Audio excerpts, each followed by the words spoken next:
Constitution of committee for ఒక committee ఎందుకంటే finalisation of safe level closure of structures. Safe level closure of structures.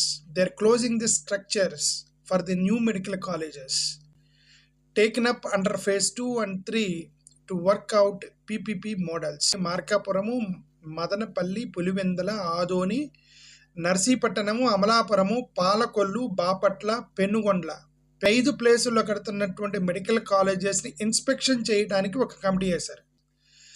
ఏ అయితే agreements ఉన్నాయో, ఏ అయితే contracts నడుస్తున్నాయో వాటన్నిటినీ క్లోజ్ చేస్తున్నారు. కాంట్రాక్ట్స్ని క్లోజ్ చేస్తున్నారు.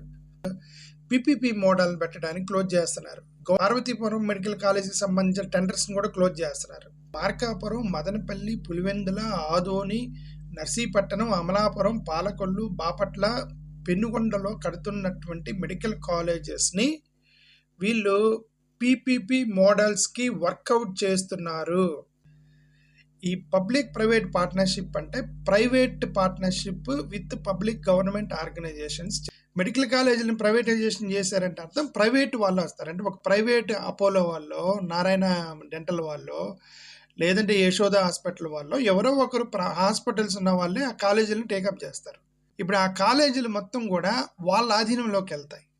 ప్రైవేట్ మెడికల్ కాలేజీలు అంటే ఒకవేళ గవర్నమెంట్ ఫీజులు కట్టవచ్చేమో, పబ్లిక్ పార్ట్నర్షిప్ కింద ట్యూషన్ ఫీజు కట్టవచ్చు గవర్నమెంట్. ప్రైవేట్ పార్ట్నర్షిప్ కూడా ఉంది కదా, ప్రైవేట్ సోషల్ సర్వీస్ చేయరు కదండి. వాళ్ళు ఊరికే చెప్తారు అంతే, మేము సోషల్ సర్వీస్ చేస్తున్నాము అందుకని స్కూల్స్ పెడుతున్నాం అంటారు. వ్యాపారం అయిపోయింది విద్య. సోషల్ సర్వీస్ చేయడానికి హాస్పిటల్స్ అంటారు, అది భయంకరమైన వ్యాపారం అయిపోయింది. ల్యాబ్ ఫీజు అని, ఇన్స్ట్రుమెంట్ల ఫీజు అని, ట్యూషన్ ఫీ మాత్రమే గవర్నమెంట్ కట్టుద్ది. మిగతా మొత్తం ప్రైవేట్ వాళ్ళు ఈ పీపీపీ మండలిలో ప్రైవేట్ వాళ్ళు స్ట్రక్చర్ వేస్తారు. గవర్నమెంట్ రన్ చేస్తుంది హాస్టల్స్ని. ఇప్పుడు గవర్నమెంట్ కాలేజీలో హాస్టల్లో తిన్న భోజనమే ఈ ప్రైవేట్ కాలేజీలో తినేది అంతే కదా. భోజనం తింటారు, ఎక్కువ తింటారు ఏంటి? గవర్నమెంట్ కాలేజీలో హాస్టల్కి 20,000 ఫీజు ఎందుకు, ప్రైవేట్ కాలేజీలో హాస్టల్కి 80,000 ఫీజు ఎందుకు? That is where actually difference exists. Medical కాలేజీలు ప్రైవేట్ చేతుల్లోకి వెళ్తే ఇవి జరుగుతాయి. ఇవి ఓకే.